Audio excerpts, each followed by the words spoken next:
Dan Allah subhanahu wa ta'ala, coba anda buka, ini penting dilihat ya, surah Asy-Syura. Surah nomor 42 ayat 37. Surah nomor 42 ayat 37. Coba lihat ini teman-teman sekalian. Potongan ayatnya kata Allah subhanahu wa ta'ala, wa idza ma ghadibu hum yaghfirun.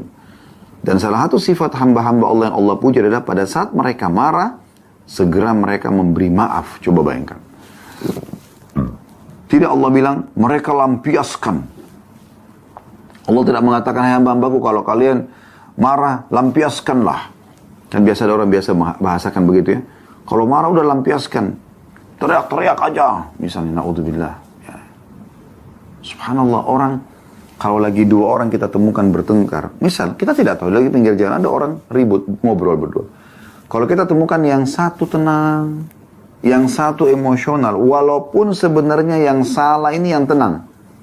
Mungkin karena dia salah, dia diam aja dimarahin misalnya. Pada saat kita lewat, spontanitas yang terjadi apa? Kira-kira siapa yang kita anggap baik dan siapa yang kita anggap buruk? Spontanitas saja. Orang kan pasti menganggap yang diam itu baik, dan yang emosionalnya pasti tidak baik. Padahal sebenarnya mungkin dia benar. Di saat misalnya, contoh yang lain, orang tua, dia marah dengan anaknya. Di dengan jalan tempat, di halayak umum misalnya.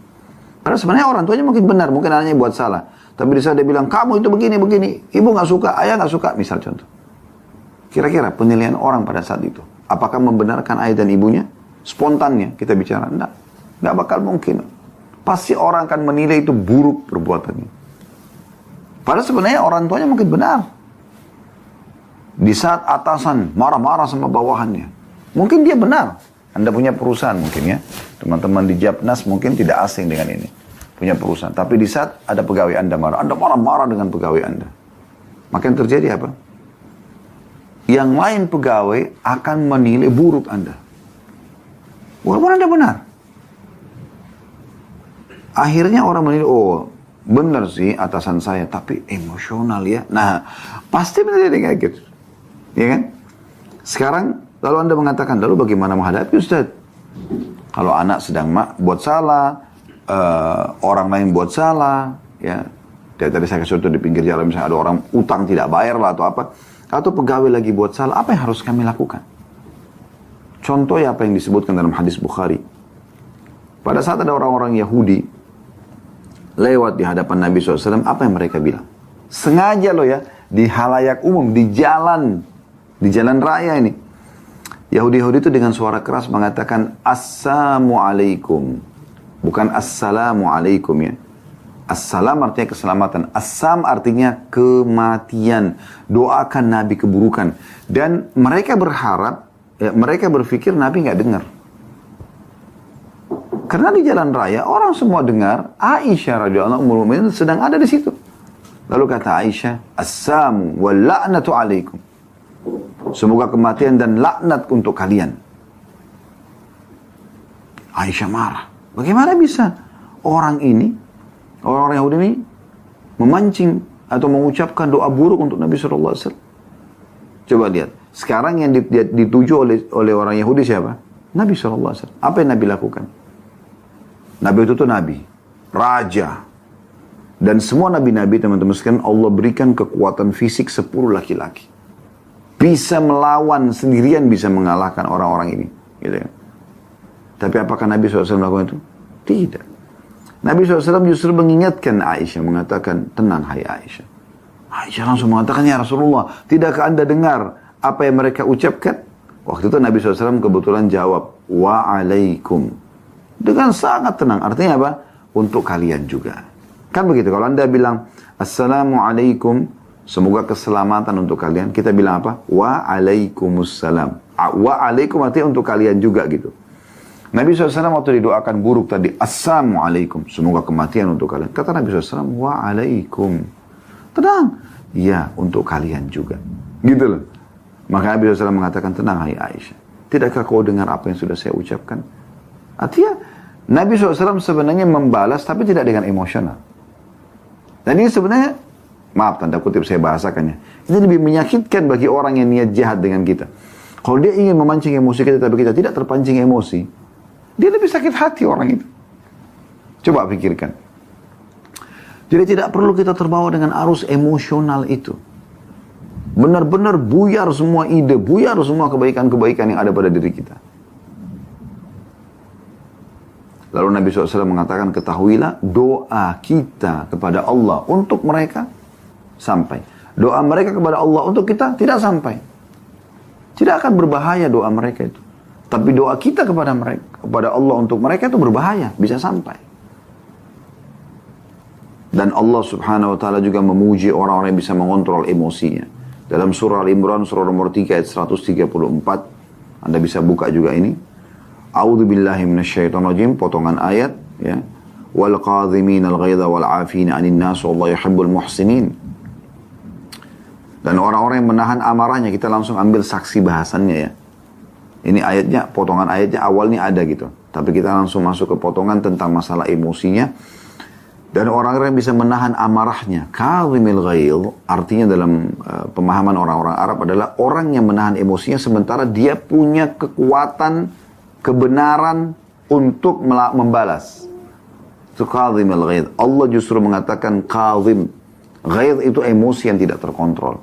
Emosi yang memiliki power, ya, kekuatan untuk membalas gitu. Ya. Dan kesempatan. Namun dia tidak lakukan. Kadhim, dia tahan. Ghaidh, emosi tadi itu ya. Allah puji. Kemudian Allah mengatakan wal afina 'anil nas, yang suka memaafkan orang. Allah yuhibbul muhsinin, dan Allah suka dengan orang-orang yang berbuat kebaikan. Oleh karena itu kita harus paham tentang masalah ini. Bagaimana Islam mengajarkan atau memberikan gambaran tentang emosi ini. Kalau gitu Ustaz, kita nggak boleh marah sama sekali. Ya, jawabannya ya. Kecuali tadi pada saat ya Allah Subhanahu wa ta'ala atau hak Allah Subhanahu wa ta'ala atau agama Allah atau Rasulullah SAW dihina, dilanggar. Itu baru kita marah. Kita marah karena Allah. Selain daripada itu tidak ada. Anak juga. Untuk apa kita emosional? Sekarang anak Anda naik pohon misalnya. Anda marah dengan dia. Kenapa kok naik pohon begini-begini? Misal contoh. Maka anak itu kan makin takut. Dan bisa berefek lebih buruk. Kalau dia kena ketakutan akhirnya jatuh, tergelincir, gimana? Caranya lalu gimana? Nah, Masya Allah pintar benar kamu naik pohon. Pasti kamu pintar turun-turun ya. Misal, dia turun. Pada saat dia turun kita jelaskan. Nah, kalau jatuh dari atas sana, bisa patah tulangnya, bisa sakit kakinya, bisa sobek kulitnya. Kalau kena ya benda-benda tajam, itu berbahaya. Jangan diulangi ya nak. Ini pasti akan lebih mudah diterima oleh si anak. Ya. Dan dia merasa dirangkul. Oh, ada orang tua saya. Kadang-kadang ada orang subhanallah lebih sayang dengan gelas baru, piring baru, sendok baru daripada anaknya. Subhanallah. Dia emosional, anaknya dipukul segala macam hanya karena benda ini. Bahkan pernah terjadi di Indonesia. Ada seorang ayah lagi cuci mobilnya, bersih, udah segala macam. Anaknya keluar, habis main tanah belepotan, pegang mobilnya. Anak kecil, 3 tahun, 4 tahun. Dia karena marah, dia sempat pegang ada satu besi gitu ya. Mungkin salah satu kunci-kunci yang dipakai untuk membuka mor-mor yang ada di mobil atau apa ya. Tapi dalam kisahnya seperti itu, kemudian dipukul tangan anaknya sampai patah. Dalam keadaan emosi, dia tidak kontrol. Akhirnya dia nyesal sendiri pada saat anak itu sudah tidak bisa menggerakkan tangannya, gitu ya. Sakit dan dibawa ke rumah sakit dan harus melalui proses medis. Nah ini tidak ada manfaatnya. Pada saat Anda kecewa dengan istri, kecewa dengan suami, Anda marah-marah. Manfaatnya apa kira-kira? Enggak mendatangkan manfaat gitu. Kita boleh menunjukkan ketiga sukaan kita. Apa kata Aisyah radhiyallahu anha? Ya Rasulullah, saya tahu Anda kalau tidak suka sesuatu dari raut wajah Anda. Atau beberapa sahabat mengatakan kami tahu kalau Nabi SAW tidak suka sesuatu terlihat dari raut wajah beliau sallallahu alaihi wasallam. Ya. Yang kita ralat tadi perkataan Aisyah ya. Tapi perkataan para sahabat yang mengatakan kami mengetahui kalau Nabi SAW tidak suka sesuatu bukan dengan marah beliau, tapi kami mengetahui dari raut wajah beliau yang berubah sedikit. Ya, seperti itu. Bayangkan pernah waktu kisah ifk, kisah fitnah Aisyah berzina dengan Safwan. Itu kisah yang luar biasa dalam Al-Quran digambarkan dalam surah An-Nur.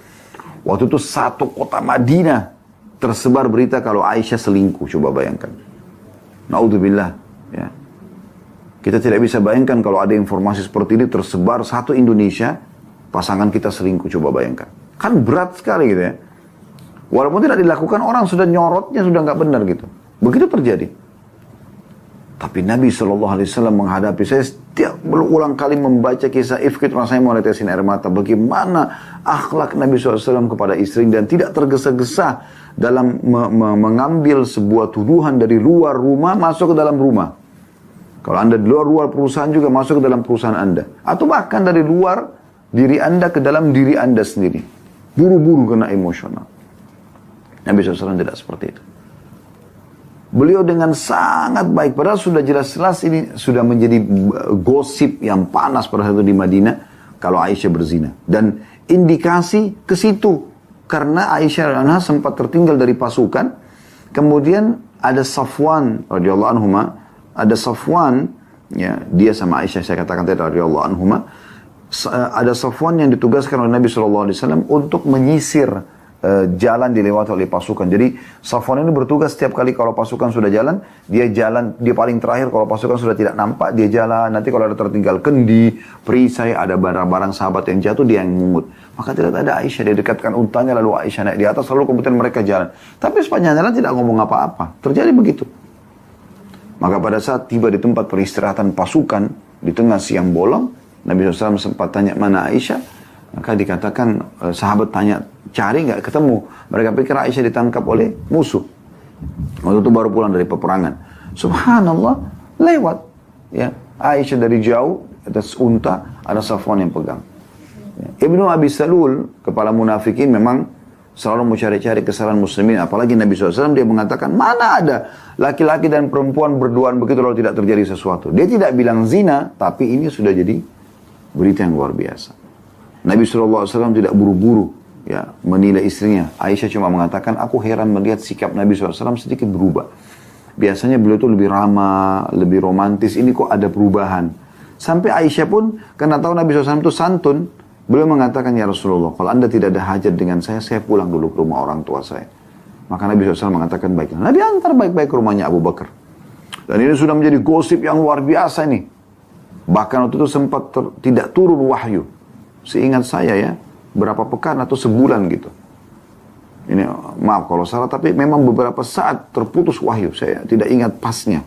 Tapi yang jelas beberapa pekan itu. Nggak turun wahyu. Ya. Jadi subhanallah pada saat itu, Nabi SAW datang ke rumah Abu Bakar dan bicara baik-baik dengan istrinya. Sambil mengatakan, wahai Aisyah, kalau seandainya kau benar melakukan, taubatlah kepada Allah. Allah Maha Pengampun. Tapi kalau kau tidak lakukan, Allah akan tolong kamu.